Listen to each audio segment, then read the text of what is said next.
A man struggles to use multiple cards at an ATM. Suddenly, using a card with a unique logo, the machine prompts him to pick an opponent. A car then whisks him away to the finance district. There he must battle an opponent using creatures.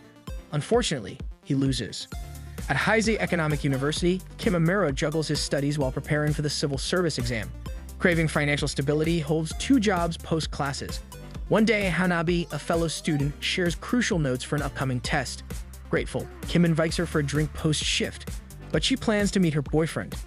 Exhausted, Kim tries to study but falls asleep. His slumber is interrupted by Masuki from Mita's bank trade. Kim shuts him out, but magically, Masuki transports him to an unfamiliar location. There he offers Kim a deal, entrusts them with his future, and they'll grant him loans. Kim wakes up thinking it was all a dream.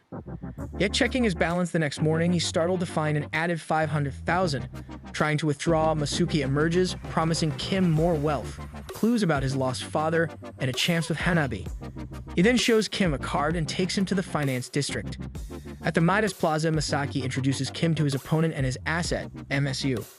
Caught in a fierce battle, Kim feels lost. Despite his confusion, MSU defends him, getting injured in the process. Kim urges MSU to instruct him, resulting in a powerful move that secures their victory. However, the intensity knocks Kim unconscious. Awakening in his bed, Masuki appears, confirming the battle's reality and Kim's monetary win. He also informs Kim that he can communicate with MSU via the card. When Kim tries to reach out to MSU later, he discovers a shocking fact: Mira's money is intertwined with regular currency. Late one evening, Kim Amuro encounters Makuni, who confesses he's a spendthrift. Makuni suggests Kim could lead a similar life, but Kim desires simplicity. Undeterred, Makuni offers assistance if Kim ever reconsiders, promising to await him in the city. Seeking insights about his lineage, Kim visits his Aunt Kyoko. She hands him a box, a legacy from his father. Inside, a diary startles Kim. Among its pages, the word meat appears beside mysterious numbers. Kim learns that the combat moves of the assets in battles are termed inflation, categorized into macro, meso, and micro levels, each with a cost. Drawn to the finance district for answers about his father, Makuni introduces Kim to an informant. He learns his father faced bankruptcy and contemplated suicide. Makuni then shares a personal tale: his sister's death, a result of their father's investment in business rather than her health. With gains from the financial district, Makuni's first acquisition was his father's firm. He urges Kim to focus on profits, advising him to spend, not save. Kim is later astounded to face his professor as his rival in a financial deal. With the aid of his asset and Makuni's share purchases, Kim emerges victorious. Confronting the professor the subsequent day, Kim uncovers a tragic tale. His educator battled fiercely in the finance district to support his offspring but faced bankruptcy. The aftermath erased his kids' existence, reducing them to mere memories. Even memories of his pregnant wife faded. Kim is then introduced to the Yukadora Guild. Established by Makuni's team, it aims to mitigate the finance district's influence on reality. While membership offers few perks, it does offer a bankruptcy shield. His professor counsels Kim to remain unbeaten at all costs. On the brink of a significant battle, Makuni invites his adversary Kikuchi to join his guild. Receiving no reply, the showdown begins with Makuni exuding confidence. Despite many betting on Makuni's opponent by purchasing his stock shares, Makuni summons another asset, the Sleeping Princess, turning the tides and clinching victory. After the duel, he meets Kim Amuro. The latter isn't particularly awed. Makuni reveals his hesitance to mimic Kim because he doesn't wish to risk the well-being of those around him by bankrupting them. He informs Kim Amuro that the Starling Guild aims for narrow victories to lessen the ripple effects on the real world. However, when Kim Amuro attempts this approach, MSU, his asset, hastens the battle's end, causing Kim to lose. On his way back, a taxi driver enlightens him on how even minor losses in the finance realm can drastically reshape one's future. Worried, Kim calls his aunt, who alleviates his concerns, mentioning her minor health issue is just appendicitis related.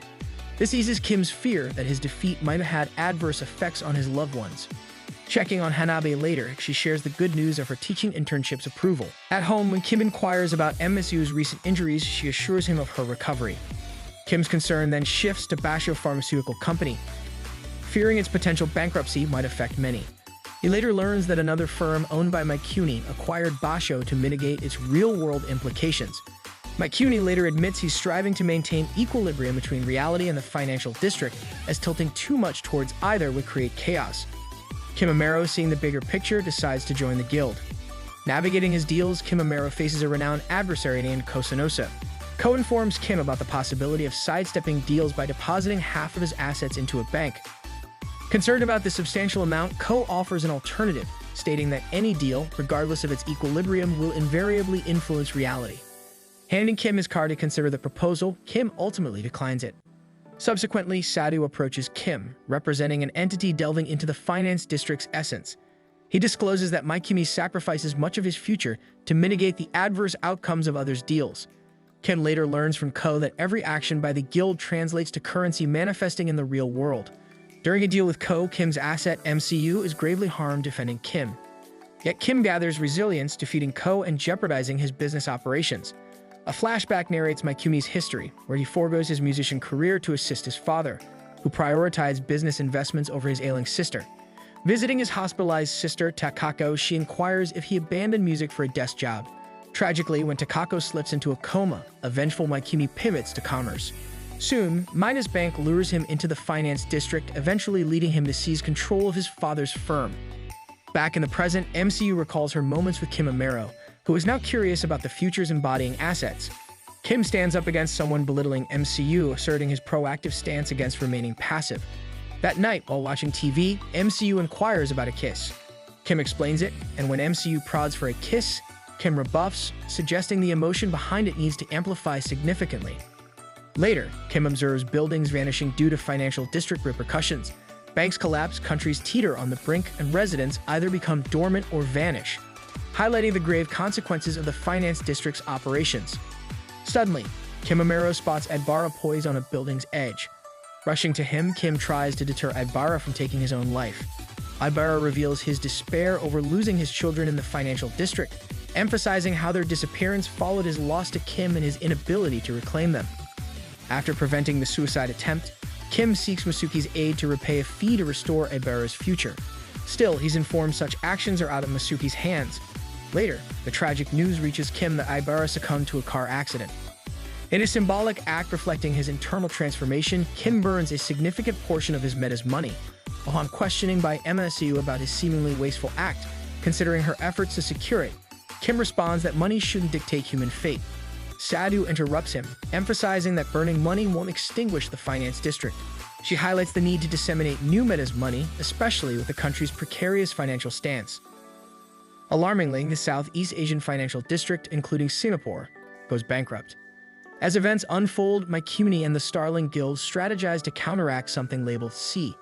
In a pivotal meeting with the IMF director, the conversation revolves around the volatile market conditions, which risk plunging into a severe financial crisis, underscoring the need for funding. Another attendee mentions the disappearance of the Caribbean Republic following the collapse of the South American financial sector. Those privileged with access are termed as C. An unexpected interruption during a meeting leaves the director startled when an unfamiliar figure whispers into his ear, indicating the crucial moment's arrival. Subsequently, the Southeast Asian financial district disintegrates, nullifying the city's assets and causing its disappearance. Before this catastrophe reaches Japan, it strikes Shanghai, Hong Kong, and Singapore, causing their immediate obliteration due to their financial district's collapse. In Japan, Mikumi contemplates safeguarding the nation from the impending sea by leveraging accumulated resources. A flashback reveals Masuki guiding Masuki to Midas Bank's rotary press to amass these resources. Japan's economy teeters on the edge, but Mikumi's resources temporarily bolster the country's enterprises. Engaged in a discussion, Kim Amaro and Sada reflect on the consequences of Masuki's decision to extract resources. Later, as Kim Amaro discerns the detrimental effects of this choice, with half the city gone, he and Sada commit to safeguarding the future. Meanwhile, North America's financial district prospers. Their strategic injection of US dollars into the global market allows them to redirect the catastrophic effects towards Japan.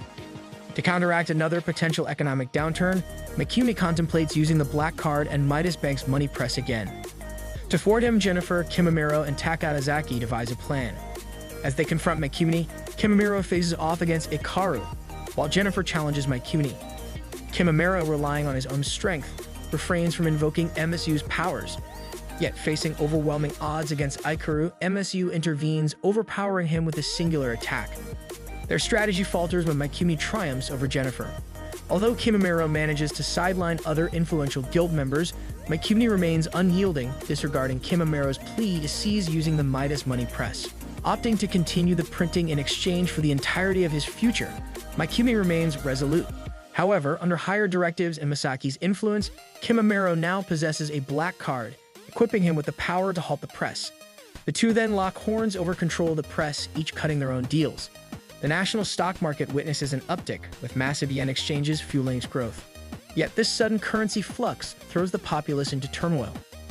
Maintaining his view that the world operates simplistically, Masaki remarks that there's still an hour to go before everything settles. The duel between Kimimaro and Mikumi intensifies, with both sides not holding back.